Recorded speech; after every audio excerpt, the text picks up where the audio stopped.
The phone buzzed against my thigh like a trapped wasp. I was elbow deep in a carburetor, grease up to my wrists, when the screen lit. Lawyer, call now, emergency. I wiped my hands on a rag that had given up on clean years ago and stepped out of the garage into the Oklahoma dusk. The cicadas screamed like they knew something I didn't. Talk to me, Hal. His voice was tight, the way it got when juries turned ugly. Your daughter's filing for guardianship, Joe. Full control, bank accounts, the shop, the house, your VA benefits. She's claiming dementia. Says you're a danger to yourself. My knees buckled. I leaned against the '67 Mustang I'd been rebuilding for 20 years. My wife's car, the one she died in. Lindsay. My Lindsay? She's got a psych eval from some strip mall doc in Tulsa.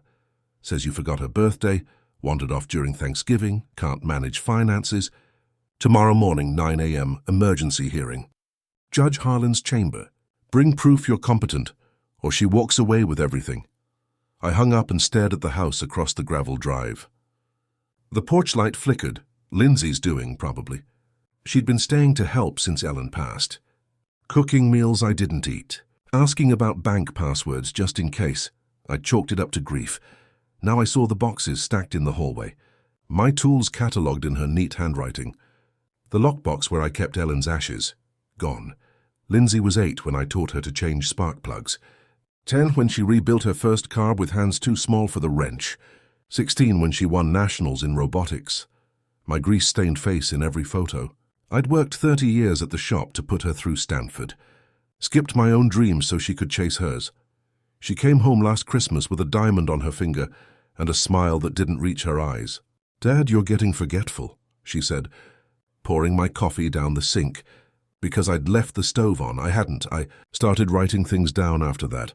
Dates, conversations. The way she flinched when I mentioned selling the shop to fund my grandkids' college. That night I didn't sleep. I tore through the house like a man possessed. Found the lockbox in her trunk. Ashes untouched but my will rewritten. Everything to her for safekeeping. My VA disability routed to a joint account. The shop's deed transferred to an LLC with her name on it. At 3 a.m. I sat at the kitchen table with a yellow legal pad and wrote it all down. Every lie, every forged signature. Then I opened the safe behind Ellen's portrait and pulled out the one thing Lindsay didn't know existed. Judge Harlan's chamber smelled like lemon polish and old justice. Lindsay sat ramrod straight in a navy suit, eyes red-rimmed for effect. Her lawyer, a kid with a Harvard tie, laid out the case. Dad's confusion, the wandering, the dangerous obsession with a car he'd never finish. Hal stood. Your Honor, Mr. Carter has evidence of fraud and undue influence. Lindsay's mask slipped for half a second. I placed the first document on the bench. A video time-stamped 3 weeks ago. Security cam from the shop. Lindsay at my desk, forging my signature on the LLC papers, while I napped in the recliner. Clear as day. The second. Bank records showing $47,000 transferred to her account the same week she claimed I couldn't balance a checkbook. The third made the judge lean forward. A voice memo from my phone, dated the night Ellen died. Lindsay's voice, soft and deadly. Once he's gone, the shop's worth $2 million. We sell, split it with Mark, and you never have to work again. She'd thought I was asleep in the hospital chair. I'd hit record when the morphine made her brave. Lindsay went white. That's out of context. The judge wasn't smiling. Miss Carter, you have 5 minutes to explain why I shouldn't refer this for criminal charges. She didn't take the 5 minutes. She took a plea. Guardianship denied. Deed reversed. Will restored to the original. 50% to Lindsay, 50% to the grandkids' trust. The shop stays mine until I decide otherwise. She tried to hug me in the hallway. Dad, I was scared you'd lose everything. I stepped back. You were scared I'd give it to someone who deserved it. 3 months later, the Mustang purrs like Ellen's laugh. I finished it the way she wanted. Candy apple red, white walls, her initials stitched in the seats. Lindsay's wedding invitation came in the mail.